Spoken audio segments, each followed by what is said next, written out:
around, and I'm going to introduce them to you now, and then I'm going to step in the background and let them go forward and provide you with some great content tonight. So I'm going to start with Chris Meckelberg. Chris? Hello, how are you tonight, Rich? Thanks for having me. Good. Welcome back. Yeah, thanks. Chris is part of the five-star PE team, and we'll be seeing and hearing from some of his partners later on.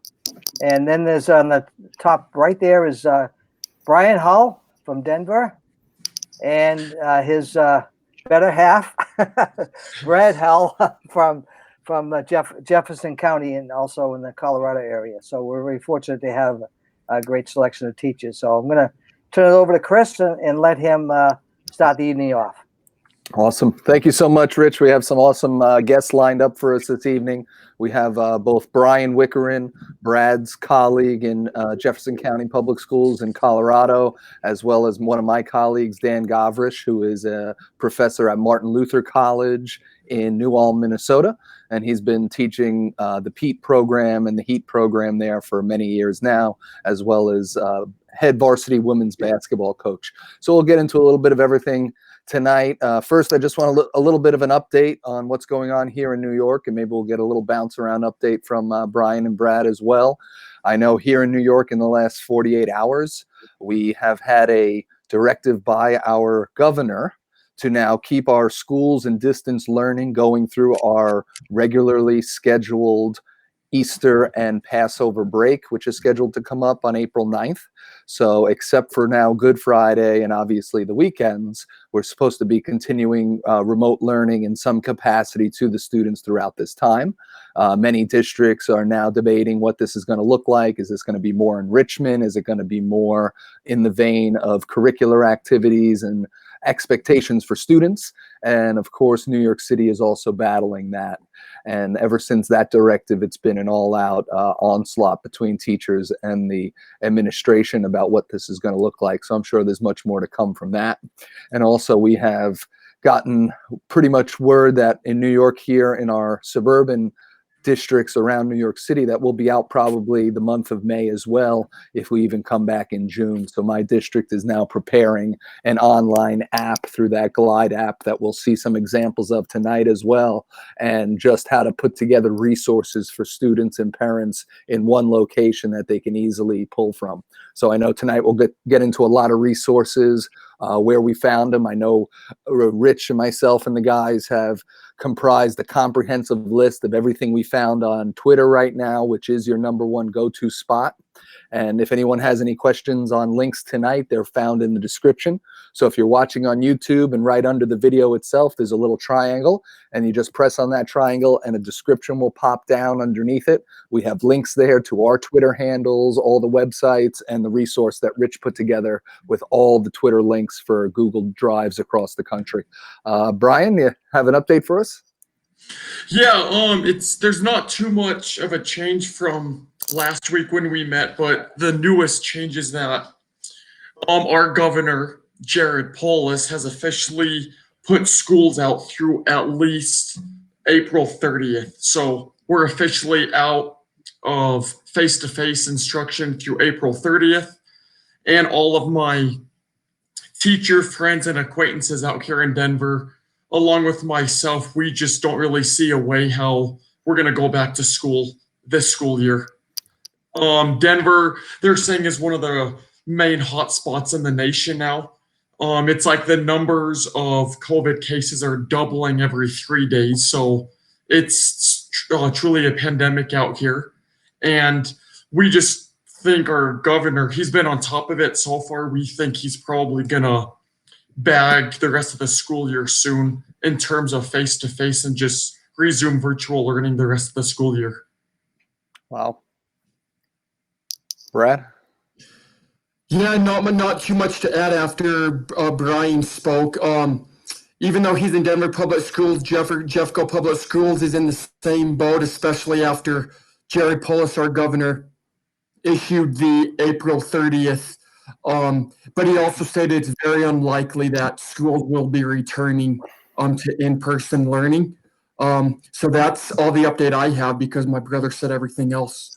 I know Pennsylvania, where I'm currently staying, has closed schools indefinitely. So that sounds like the rest of the year. And I think California as well has come out and put that on the record that they're going to close schools as well.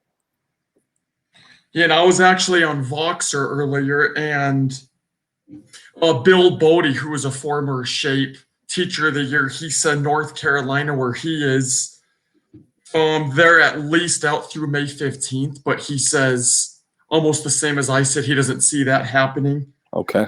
Delaware is scheduled to go back on May 18th. But this woman, Lori Minka, thinks that's not going to happen as well. So it seems like it's the common trend across the U.S. Yeah, Definitely. sure is. Tough times. Hey, Brad, would you like to introduce? I see Brian's ready to join us here. Brian Wickerin. Want to introduce him for us? Oh yeah. It would be my pleasure.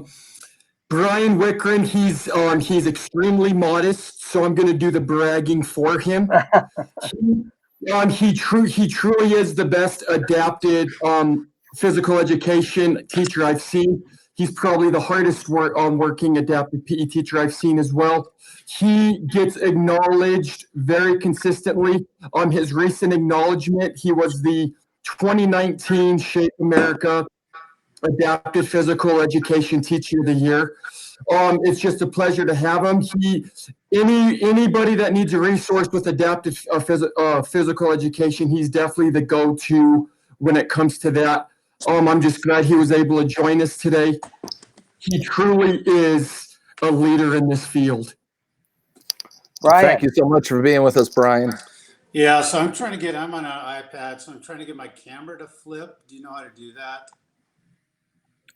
Usually if you tap on the screen of the iPad, there might be a little camera icon that has a reverse arrows in it, and that might flip it. Yeah. It's not doing it. I don't see it. Mm. So I'm going to have to go this way, I guess. There you go, Brian.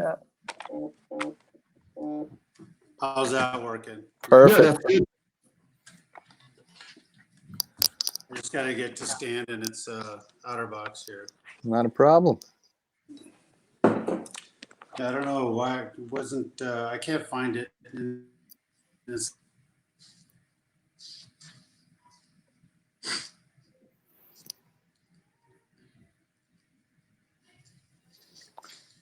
Ross is in the chat. He just told us that Indiana closed schools for the year today. Yep. Wow. And I'm thinking that's definitely going to start happening more and more as each day passes. Okay, I think Brian's ready to go. Awesome. Yeah, Well, he is. thank you so much, Brian. I'm going to let Brad take the reins on asking you the questions that we came up with, and feel free to elaborate and just let us know any of your thoughts or feelings on what you have to do on a daily basis, what you're expected to do, and how you're feeling. How's the family? How's everybody doing by you?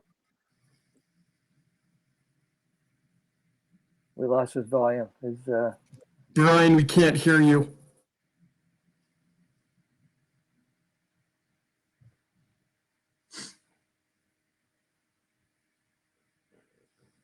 Technical difficulties. Yeah, I don't know. Can you call him and see if we can? Well, I would think you might be able to drop out and come back in if it's just. All right, want me to try that?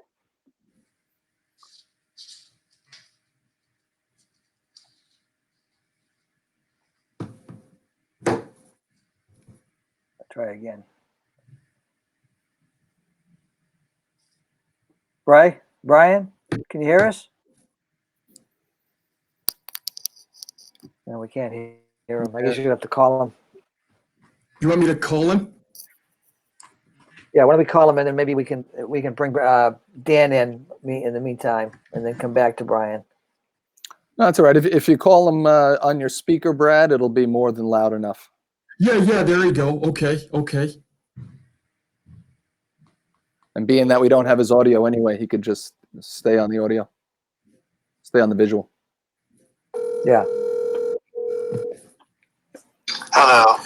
Hey, Brian, we're just gonna do this through speakerphone. Chris, is it loud enough? Yep, we could probably even turn it down a little bit. Okay, No, Brian, we- do you hear me? Yeah, I No, know we- what, I'm go to my iPad. Okay, Brian said he's gonna go to his iPad, so he hung up, and I think it's gonna work now. Perfect.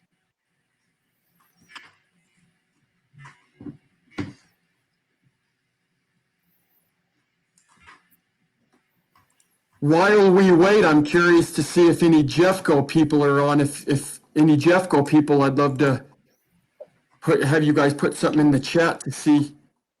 Anybody who's here listening right now, feel free to just say hello in the chat so we can give you a shout out on screen. And thanks for being here as well.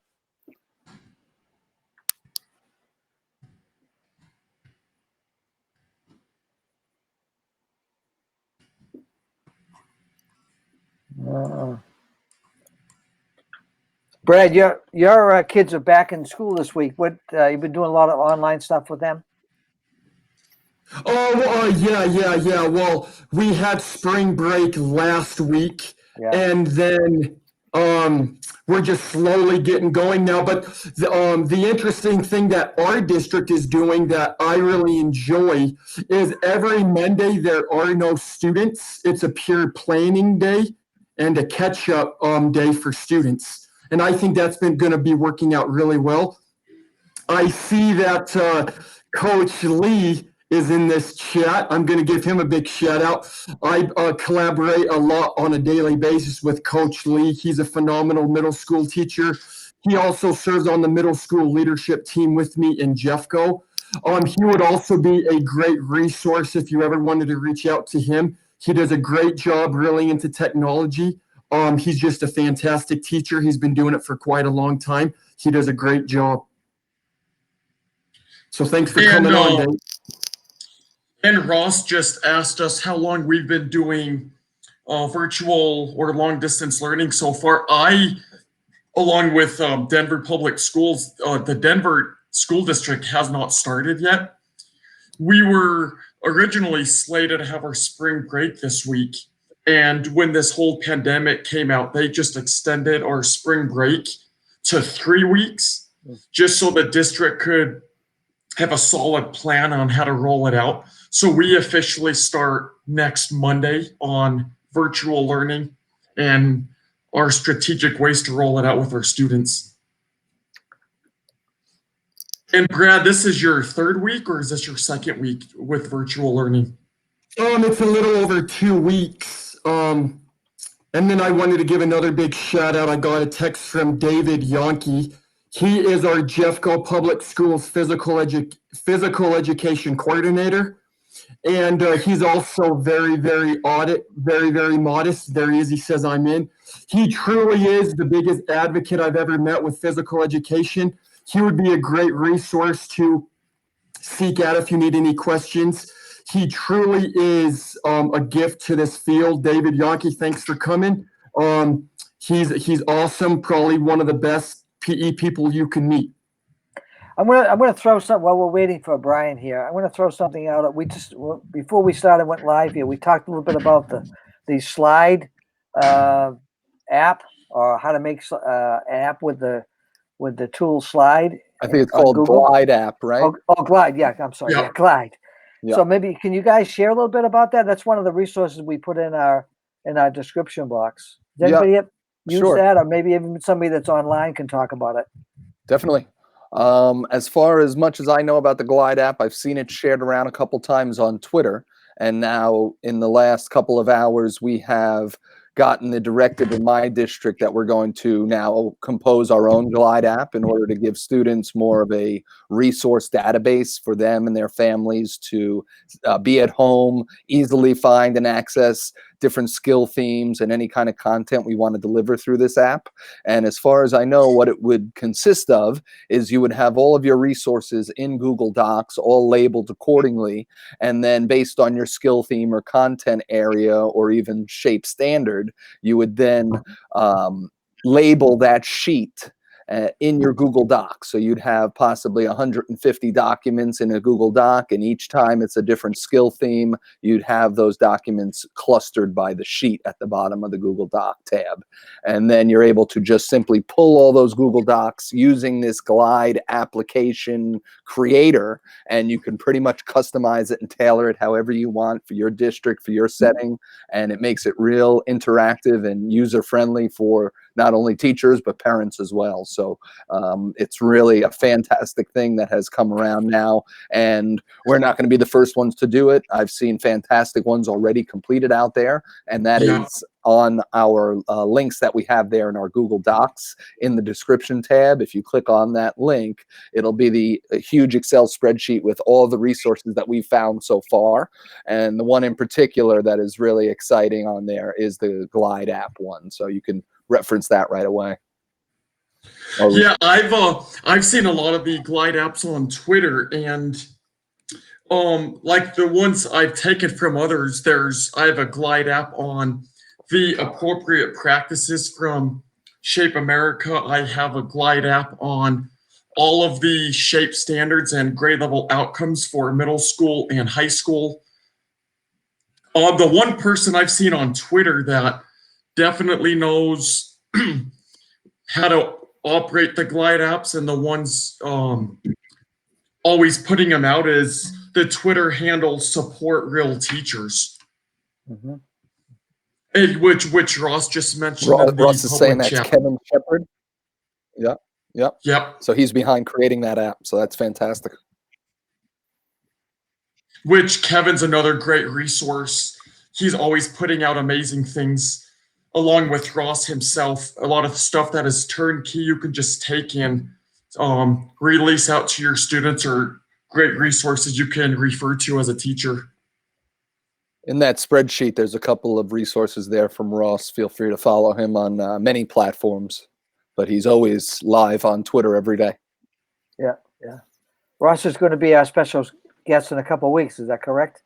Yes, actually, next week we have both Corey Mortensen from Heart Tech coming on live with us to describe a little bit more about the one-to-one aspects of the heart rate monitors with students' individual user devices, as far as iPhone or Android app, and how they could collect that data and then bring it back to a teacher portal. And then we also have Jordan Stolp from Gopher coming on next week, and he'll do about a half-hour demo presentation on the latest and greatest from Gopher. So we're really excited to see what they have to offer. Just yesterday, I know Andy Tupy went live on Twitter with a live booth from Gopher, and that was well attended and well viewed. So that was fantastic to see. And then the week after that, we do have Ross coming on. Mr. CPE will be here live to tell us everything going on in his district in Maryland and what kind of content he's created lately and where he sees it moving from there. All right, is this Brian back on? No. Oh, this is Dan. Hi, Dan. Hello. Am I black and white to everyone? You're black and white to everyone. It looks like it's Halloween. I don't know what's going on here. Yeah. I live stream from this location for classes all the time, and I don't have this issue, so I don't know if it's something I'm doing here, Well, not or a if it's problem. something from your end. But special effects in the house tonight. Yeah, we'll just close our eyes and listen to you, okay? Yeah, no kidding. Well, thanks so much, Dan, for being with us. Yeah, no problem. Thanks for having me. So it seems I've been texting Brian. It seems as if he's having a lot of technical difficulties. So I think I'm just going to call him back again, and then we're just going to go through my speaker on my phone. How's that? Sure. Oh, I can now, yeah. All right. Oh, Rich, great. Okay. I'm what was gonna it? Dan, we'll see you in a little while. Sounds good. I'll try to work on this Okay. black and white. Rich, did you say you were going to connect Brian, or do I need to call him? There he Oh, is. he's I back got him on. up here right now. All right. So for those of you that just joined us, our guest this week is Brian Wickerin. Brian Wickerin is from Denver, Colorado. He is into adaptive physical education. He's one that will not boast about himself, so I'm just going to let everyone know he is extremely gifted into the adapted PE field. His recent big accomplishment was he was the 2019 Shape America Adapted PE Teacher of the Year.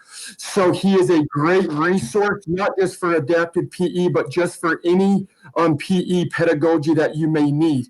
Thanks for joining us, Brian, and sorry for the technical difficulties. Yeah, this Be Live is new, or Apple Be Live. It looks like an app. But I think I got it figured out. I went to my laptop. I've been using my iPad for all my Zoom meetings the last few weeks. So yes, thanks for having me and being a part of this discussion. And hopefully you can hear me and see me. It looks like a little, like the other guy that was just down there, a little whiteout kind of. Yeah, no, Right, you look just fine.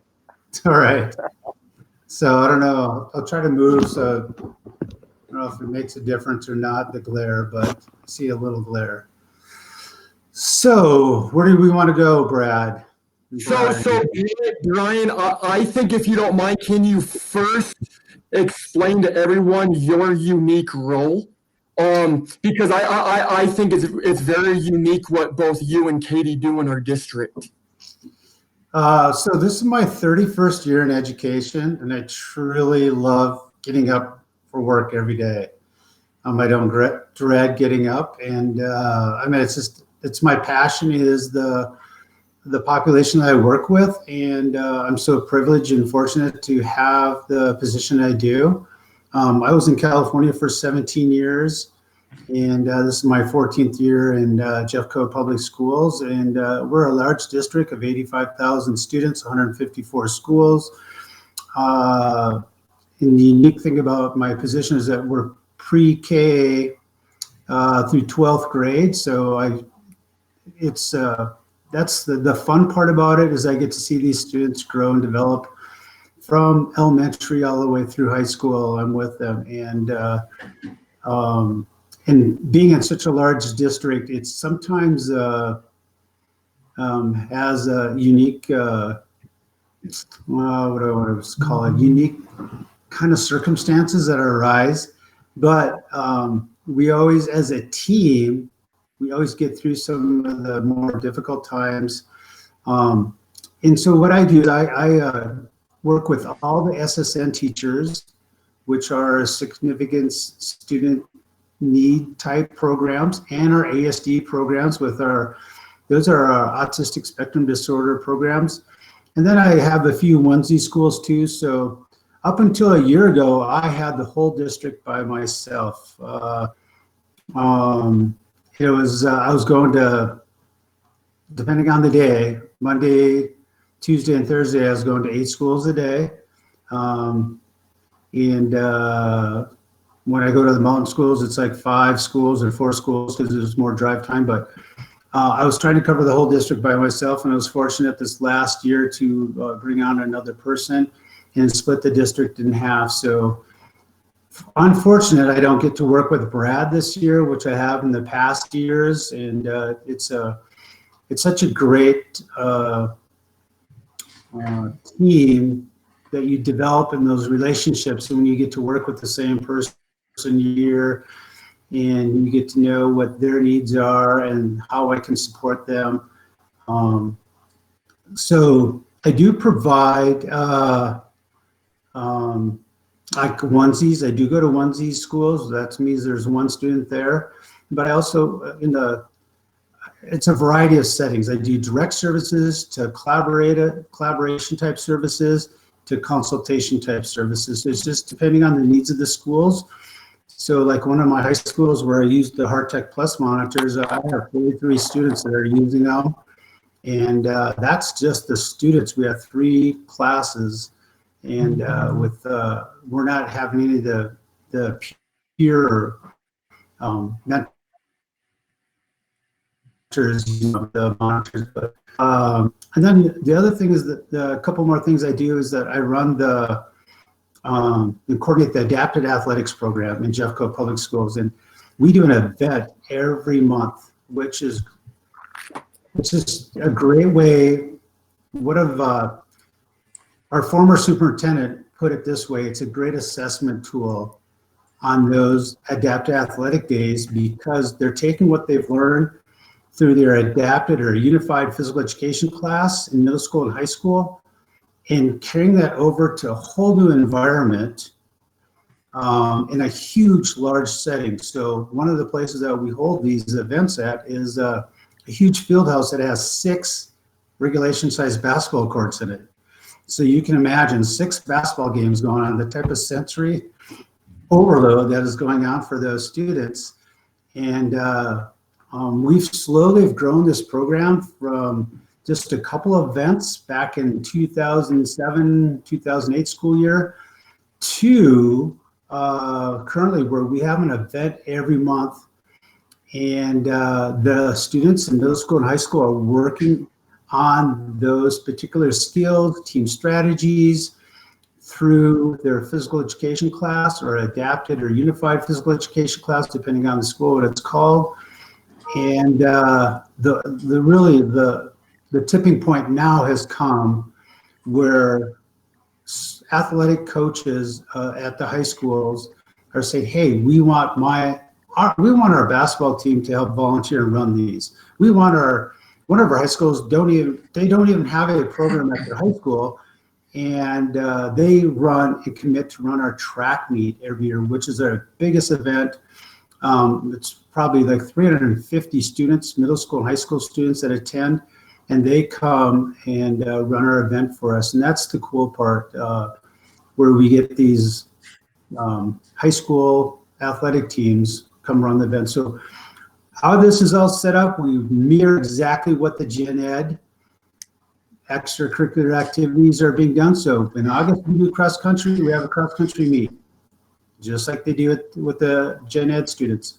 September, we have soccer, flag football. We have Columbine High School football team who runs our flag football day. So we have, that day is pretty cool because we have 5 football games going on at one time, and we play the width of the field. So we're really aware of the needs of our students that are participating in these. So we make all kinds of accommodations and we make all kinds of modifications so that all students are participating, whether they're in a power chair, a manual chair.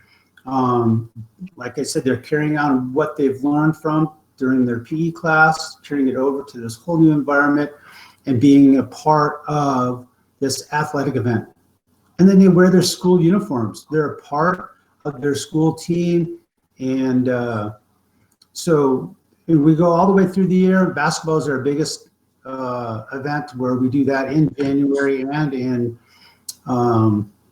March. And then April, we're supposed to have softball day, but that has been postponed or canceled for the meantime. We're trying to think of a virtual way to do this. We're kind of working on that. I don't know if that's going to happen. And then May is our big track meet. So, and then that's kind of the middle school, high school, what goes on. And then elementary school, we do what's called the PALS program that I created a couple of years ago, Peers Actively Learning Side by Side. So a student that is in an SSN class or an ASD class, they have a PAL that's partnered up with them. And that's been a huge success at a lot of the schools that in the elementary setting that have an SSN program or an ASD program. And we get the parent permission for them to participate in the program. And the cool thing about this is that some of these students that have started in the PALS program has carried that on through middle school, being in a peer partner in their unified PE class and then on to high school. So we're starting kind of at the grassroots of the elementary and moving them through our middle school and high school. And they develop those relationships and friendships with those students. It's such a great way to get going. And our goal is to get more school elementary programs to do the PALS program and kind of set that tone at an elementary age. So, and then lastly, I am employed part-time with the Colorado Department of Education. and I'm the adapted PE specialist for the state. So I do trainings around the state for school districts that need adapted PE support or strategies. It could be a half day, it could be a full day, depending on what that school district needs are and what they're looking to do. You know, are they looking to increase and develop and start an adaptive PE program in their district? That's one of the things. Or it's just strategies for their gen ed PE teachers, because we all know that one class that you had at a university or a college, wherever you went, that one semester 3-unit class doesn't make you an expert in adaptive PE and working with students with special needs. And you know, especially our population with the students, our students with autism, that's the fastest growing population in the United States. And so it becomes more of a challenge year after year. But again, I'll go back to one or more, you know, I would love to video some of these before and after in the elementary setting that has the PALS program with our ASD, our students in the ASD program. The success has been unbelievable. I mean, even the paras have slowly kind of off to the sideline and are not even a part of the class anymore. And it's the PALS, those gen ed students that have kind of taken over that teaching and the learning that's being going on with those students. So that's, you know, I always, one of the things that's always cool when you leave, like I have a couple of pairs like, wow, the progress that they have made in this is unbelievable. So that's kind of in a nutshell what I do. And then there's other things too, you know, like we started Strider bikes and Riften bikes, trikes, and power pumper cars. If you guys are familiar with those, we start that in the elementary schools. And we were just granted a huge grant through Medicaid to develop a bike program for our high schools. So we're trying to implement this bike program at the early ages and carry it on through to high school. And Medicaid's been a big part of that. With that, and then the last thing that we've started this year, and it's going to be a 3-year project to roll out through all our high schools, is we incorporated a company called Move Through Yoga into our adapted and unified PE class. So one day a week, they come in and do yoga with our high schools. So we did 4 schools in the fall. We did 8 this spring. We're going to do 12 next fall. Move Through Yoga, the yoga instructor and 2 of our assistants come in. And the success of that program too has been huge for our students in Jeffco. Hey, So yeah, thanks so much, Brian. And so speaking with adaptive physical education, I see that Bonnie Walker's on, and I want to give her a big shout out. And I know Brian would agree. Bonnie's one of our rock stars at the high school setting when it comes to showing inclusiveness in her unified PE program. So thanks for joining us, Bonnie. Brian, can you, since our main focus this week is remote learning, do you mind briefly explaining and introducing the document you made and sent out to all of us for us to share with the families of students to give them a good idea what you're having some of your students do at home with remote learning? Yeah, so we met with our executive director of special education back on March 13th. And she just set some expectations, what she wanted us to do. And myself and Katie developed a calendar, anticipation that we're not returning to school. And I think that's kind of where we're at, is that we're not coming back to school, but for this year. Anyway, this calendar is every day has a theme. And as Brad knows, in our district, Mondays is our planning day, non-student contact day. So it's a great day to get caught up on different items that we need. But we created a 2 sets of focus each day of the week. and we geared it towards elementary and secondary. And we even Muther Yoga, our yoga company that we're working with, has implemented some days of, they created a video and put that into, shared that with us, and we put that into the calendar. And then once the child completes the activities, the parents or the student goes to a Google form and they fill out this Google form. It's really simple, not overwhelming for them, the parent and the student, and submit what they have done. So on top of that, every Tuesday through Friday, we have what's called adaptive PE office hours, where that's been pretty successful. It's set up through Zoom. Parents can pop in and pop out, and students can pop in and pop out, and I'm there for 9 o'clock to 10 o'clock, and it's a chance for me to still keep that interaction with the students and answer questions.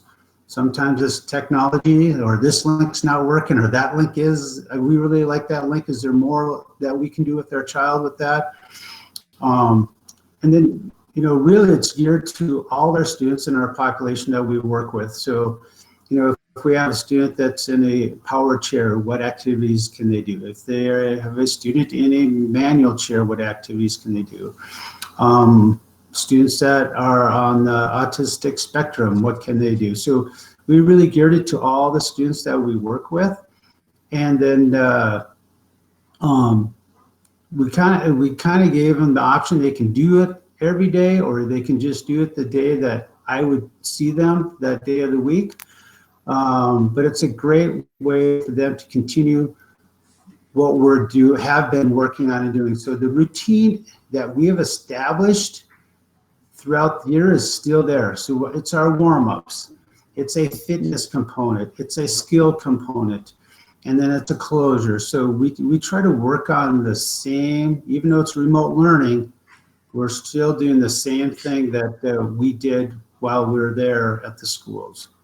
So that kind of answers your question, I hope. Yeah. And Brian, I don't want to speak for you, but if anyone out there is watching, would you ever be willing to share that document that you created? Oh yeah, I'm at more than, we share everything. We don't. That's the best learning, is the sharing and developing it. You can tweak it. I've actually had 2 colleagues, my former office mate out in California. I've been working with them the last 2 days and even last week, helping them. And we just had a Zoom meeting with several of the adaptive PE teachers in Colorado yesterday. And we talked about that same thing, the calendar, and sharing it. Share the wealth, and that's the best way, is the learning, and is sharing it. So Absolutely. Yeah. And so, Chris, at the end, can we possibly put Brian's email if anyone wanted to reach out? Because Brian truly is a gifted resource when it comes to any part of physical education, especially adapted. We have a Brian, do you mind just really, really briefly explaining how you use technology to travel school to school? So would you like me to talk about HeartTech specifically? Well, I mean, not necessarily. Just talked about heart rate. It doesn't have to be any company. Just talk about heart rate. So we do use that product, and I go to. It's a great product for the population that I work with. And why it is because it's instant feedback in the seeing of where they are in the colors.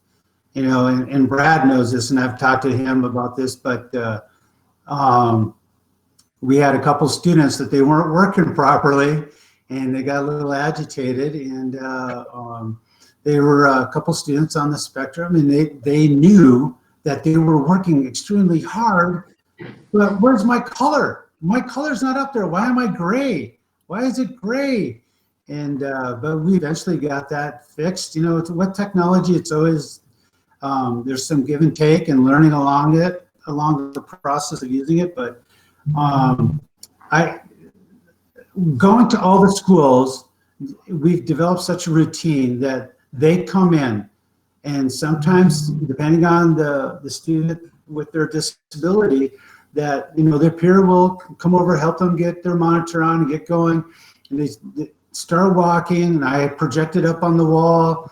Most of the schools we have a projector. If not, we just watch it right off the iPad. But they are so into it. We call those fitness days, and they are working to get either red, orange, or yellow during that class period time. So I have 2 middle schools that I use it with weekly, and I have 5 high schools that I use it with weekly. And Bonnie's one of the high schools that I'm at, that I use it at. And it's been a huge success. I wish I had more than 33, but that's all I have for right now. And it's an easy tool for them. The students aren't so worried about their heart rate, because they know when they're in the red or orange or yellow, that color. And that's one of the things of working with students with special needs. Everything's color coded and all that, but they know that they need to be in those colors. And it's just easy visual, especially when you project it and it's gigantic on the wall, that they can see how hard they're working, and they can see when they're cooling down. The one thing that we would like to try, and we've talked about it with the yoga program, depending on the schools, is possibly using those during yoga next fall, and see how their heart rates fluctuate when they're doing yoga. And how, yoga, everybody thinks it's a relaxation, but a lot of times you are working hard in yoga. And so it'd be cool to see how their heart rates will work. So a couple of the PE teachers have talked to me about that. Could we possibly use those also on the days that you come when there's yoga? Because some of the high schools, they come twice a week. I'm there during their yoga time, and when we come another day, and we call that fitness day. And then we usually do like a 10-15 minute walk with using the technology. And then we get into like 3 or 4 activities that are related to fitness. So my big thing that I've stressed to the teachers is disguise fitness. Like in the unified adapted high school and middle school classes, I tell the PE teachers, hey, remember what it was like in elementary school? Play those same type of games, and you're going to get more movement out of those students and more enjoyable time for all, not just the students with special needs, but even the gen ed students, the PALs. So we always try to disguise fitness as much as possible, and especially on the days that I'm there. And when I'm not there, it's their time to carry on the rest of the curriculum. Weave that some of the adaptive athletic events in through their curriculum. But disguising fitness is huge, and just we're really trying to make the students aware that when we do take the heart rates off, or we're not using them, sometimes we just have them feel their chest, feel that the heart pounding, the body physically changing as they are working out harder. So, that the technology that we use has been awesome, and it's a great, in Colorado and in our district, it's called Individual Educator Goals, the IEGs, which Brad knows about, and we use those.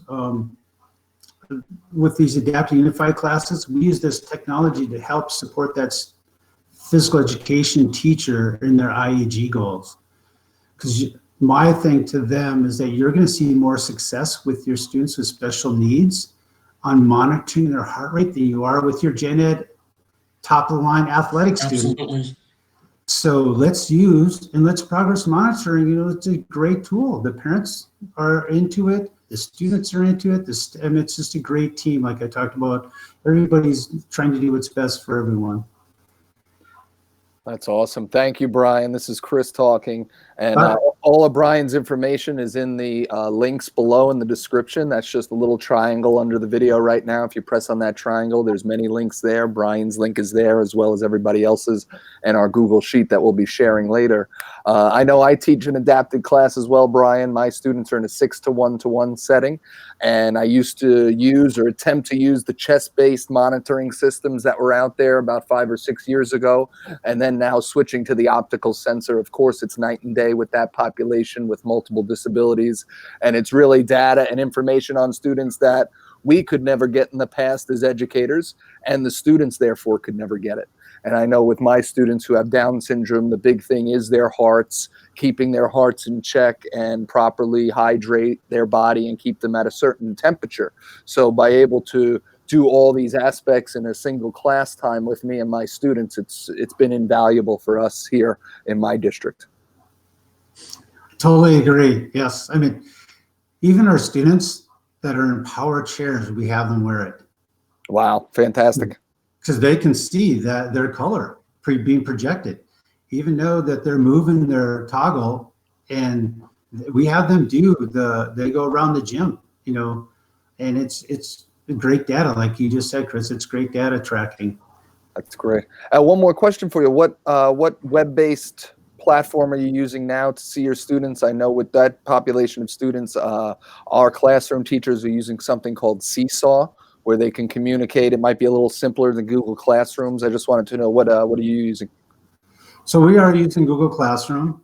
Okay. And on that Google form that the parents complete or the student completes, we in one of the boxes. So it's a very simple form. It's their name, their email, their school that they're at, how many minutes that they completed their activities today, and then there's a bunch of check boxes of what activities that they did based on the calendar that we have shared with them.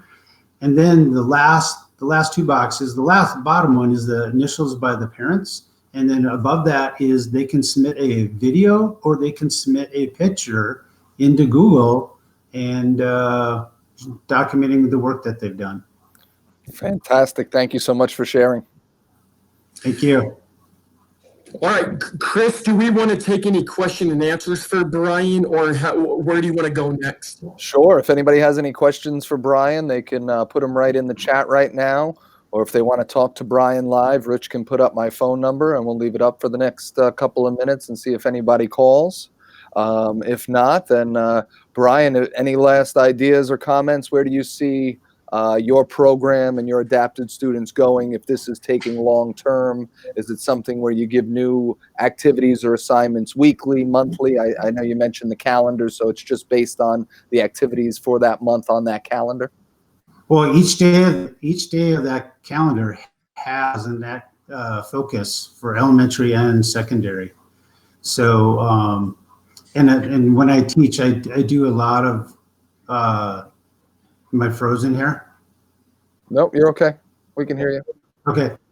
And each day of the week, there's 2 focus items that they're working on. And so what I do is I always repeat a lesson twice because I want to see some progress that the students are making. So, and where we're going, one of the hard things, like I told my boss, is that it's been nice ahead of time to know that this was going to happen. So we had some of these families, check out the Strider bikes to them, check out some of the equipment to them so they would have it on hand. We did create at the bottom of our calendar a slide presentation that Katie put together of equipment that can be made and used at home, some simple items. Using paper plates, using lines on the ground, and some sensory pathway type stuff. So, we're going ahead with this. It's going to be interesting because direct service, especially the students that are in direct service, that getting them out of their chair and putting them into a gait trainer. Like Brad has one of those students that's in a gait trainer, and so how do we still support that progress that we've been working on with that student all year without that specific equipment? So those are some of the challenges, but I just wanted, like I told the parents that come on the Zoom meetings in the morning, that we really want to maintain and with the progress that we've been making this year. So We had a question from Ross in the chat. It said, what would you suggest for a general PE teacher that's first trying to start a unified program? So I have a packet that I could send to him. We have a couple schools that have some rigor to it. So it's almost like a class that the gen ed students, you have to find the right gen ed students. That's the first thing that will work. That want to be a part of this class and don't want to be an easy A. So that's why one of our high schools and I would say more than one now has some rigor to it. It's just not sign up and come and be a part of this class and get an easy A. You have to have the parents' permission, in the high school setting and in the elementary and middle school. Make sure you have the parentals, but you got to have the support of your administrators.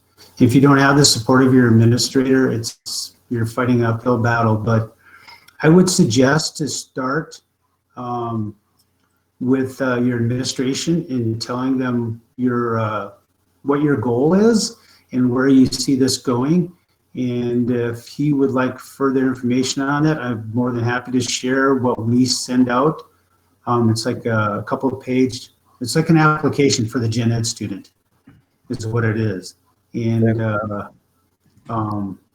that's a great way to start. So you get those, why I say that, because we'll get students that sign up and like a week or two into the class, they'll start saying, I don't want to work with the student that you assigned me to. And they'll have that mindset and we'll, prompt them to keep trying. And eventually we have to get the counselor involved and it's just not the right fit for that student. We need to find another class. So it's really important that you find those students that want to be a part of that class and know the value of it. And Chris, real quick, I don't know if Bonnie is still on, but I know Bonnie, if you're still on, do you mind putting some of your IDs in chat? Because I know you had to start it too. I know Ross asked the question. He's not a first-year phys ed teacher himself, but he's actually back and new to his new district in school. So that is definitely, you would be a fantastic resource for Ross. And I know he's all about unified PE and getting it started there. Right. And so back to what Brad was talking about, Bonnie, Lakewood was one of the schools that first started this, but the prior administration, and I'll be honest, didn't want anything to do with it. They had a change in administration, and the previous teacher, who's now retired, she's the one that we met with the administration and got this going, and it's been a huge success at Lakewood High School. And so now Bonnie's carried that over and has done a great job at continuing that program at Lakewood High School. Awesome. Fantastic. Well, I think, Brian, thank you so much for your time this evening and your expertise. Thank you, Brian. Thanks, Brian, with an I. Thanks for all. We appreciate it. Yeah, thanks for all you do, Brian. Appreciate it. Thank you. Thanks for all your support, everybody. And like I said, it's a team effort. That's why we get through day by day. Thank you. We'd love to hear from you again in a couple of weeks if you have some free time available for us, and keep doing what you do. Yeah, thank you guys too. Keep doing what you do, and all's well. Have a great night. Thanks. You too. Thanks. Bye. Hey, Chris, should we answer Dan Anderson's question real quick about he said he's having a lot of Schoology issues and the system's crashing at 9 a.m. And real quick, Dan, my response is that's the reason I haven't used Schoology in the last 2 years. I've had constant issues with that platform. So I use Google Classroom. I love it. I have great success with it. And I think it's very user-friendly on the student side. So I would think tomorrow, if you're starting out or testing out Google Classroom, you will have great success. Yeah. Also, Dan, there's in our resources, it's in the description page, shows you a lot. There's a lot of information about Google Classroom and how to use it. So if you want to, check those out. And welcome, Mr. Dan Gavrish here from Minnesota. I hope you're doing well. Hope the family's doing well. Thanks for taking some time out tonight to speak with us. Hey, thanks for having me on. And the special effects I see hopefully are no more. Oh, the haunted house is done. Well, we can bring them back at the end, but thanks for having me. Any chance that I have to sit and talk about physical education with other passionate physical educators is a great opportunity. So, yeah, I teach at Martin Luther College in Minnesota, which is a small college of teaching of about 1,000 students, and I work in the physical education division. Just this year, I took over the physical education division. I teach classes such as motor learning, teaching physical education, which is taken by physical education majors as well as elementary education generalists. And then other classes like Fitness for Life, I've taught a lot of in the past, and some activity courses as well. Obviously, this whole thing is hitting us at the college level like it's hitting everywhere. No one's invincible to COVID-19. So we're having to adjust as well. In response to Dan Anderson's question as well, I do use Google Classroom. I also make use of Moodle. Moodle is another free online class platform that you can use if you're not a Google fan. I mean, everything's on Google, so hopefully you are. But Google is very easy to use. I think Moodle is as well, and that's what our college university supports is Moodle. So all of my classes have moved entirely online. Some of them we meet synchronously, especially with the physical education majors. I'd like to keep building that relationship with them and have the face-to-face time with them as often as possible. So we meet 2, sometimes 3 times a week, and then other classes are larger groups,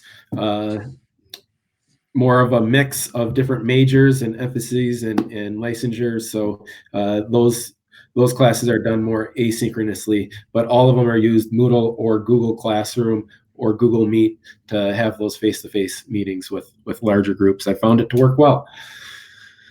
I think interesting, and I think most relatable to a lot of K through 12 teachers, especially middle school, high school, is one of the classes I teach is, or helped revise about 5-6 years ago, is called Fitness for Life. And every first, second year, typically, every student has to take it as part of their gen eds at our college.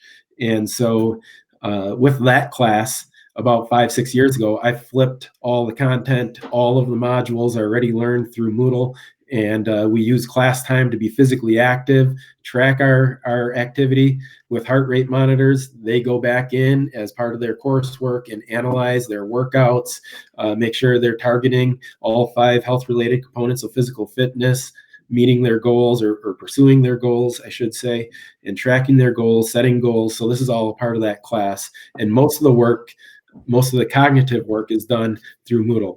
They come to class, they're active, and then they have to log 52 workouts throughout the semester. And that's their goal. And some of those are done in class, especially when we have team days. Somebody mentioned earlier about using heart rate monitors with yoga. We do that in that class as a group. And it's amazing how hard they are working. And it's cool for them to see it. But really, when this hit, that class was already set for success because everything was already flipped so that we can maximize physical activity time in class as a group, and then also individualized because they had their own heart rate monitors that they now have with them at home, wherever they are at home around the country, around the world, and they're still able to log their workouts. As the instructors, we're still able to go in and see their workouts. We're able to see them analyze their workouts and how they're physically active and to respond to them in their pursuit of goals. So, I'm a big proponent of technology in physical education.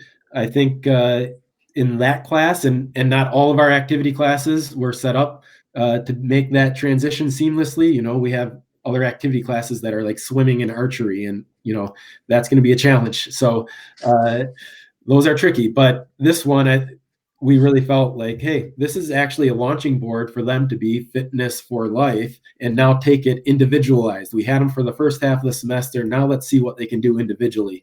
And I thought that was really, really kind of a silver lining of this whole thing when you try to look for the positives. Another positive that I'm hopeful for is that this will hopefully serve as a spark plug for technology integration into physical education, teacher education programs. And we look for more, better, and higher quality technologies to integrate throughout the PE teacher education programs, not just as a part of their field experience or student teaching experience or one class on technology. This is a shared technical culture at one institution and across institutions, working in conjunction with K through 12 partnership in how we can all be ready for technology integration at higher levels and see it as a partner in our physical education goals rather than either or a place that it doesn't relate, because we're all trying to create 21st century learners. So I'll pause there because I have a lot to say about technology use in physical education, and I'll keep going if given the platform. But well, definitely, just going back to what you were saying, if we look at maybe an outcome that we'd like to have for seniors in high school, that would be take a device like a heart rate monitor, go out on your own accord in whatever aspect or activity you like to and enjoy performing, and can you reproduce the level of performance in that skill or activity that you're doing on your own that you would have seen by taking my class from kindergarten through 11th grade. So can those seniors take the learning onus out into the field, take their health into their own hands, and then, of course, transitioning that further to the college setting and for teachers who are going to be future physical education teachers, they definitely need to see that not only can I recreate the gymnasium environment for my own health enhancing activity myself, but then I have to turnkey it back so my students are getting that same level.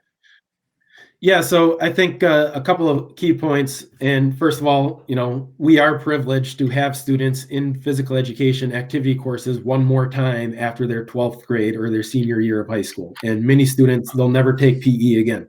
And at our college, it is a part of their gen eds, which is awesome. And we want to make the most of it.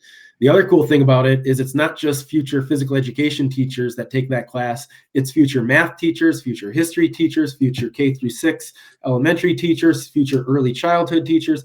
And in front of all of these future faculty colleagues of the physical education teachers, they're all experiencing what technology integration and physical education possibly can do in a positive sense. And so it's hoping to hopefully reshape their perceptions of physical education, which are highly ingrained and very difficult to change. I saw a question pop up from Dr. Chad Killian, University of Georgia State. Chris, Dr. Chad Killian would be the man you would want to have on this to talk about how flipped learning can be a partnership, especially at the secondary level. He did his dissertation on this topic at the University of Illinois last year and is in his first year at the University of Georgia State. So he's an expert on technology integration, especially flipped learning concepts and how that can partner. And hopefully I see, flipped learning. Hopefully, again, this is a silver lining come of all of this. This is a possible avenue that we can make use of at greater levels in our K through 12 programs, but especially in the middle school and high school level, as well as college. So he had a good question, and this is more of a research focus. How do you perceive this rapid transition to online learning impact teachers' professional socialization? So that's really how teachers are trained throughout their physical education their college years, pre-service teachers, as they are being trained, and how will it impact them? Well, hopefully they now will come into that experience to be trained as a physical education teacher with some experience using technology, even if that is simply to go through Google Classroom to access my stuff. And, as a senior in high school, or as a junior in high school, or as an 8th grade.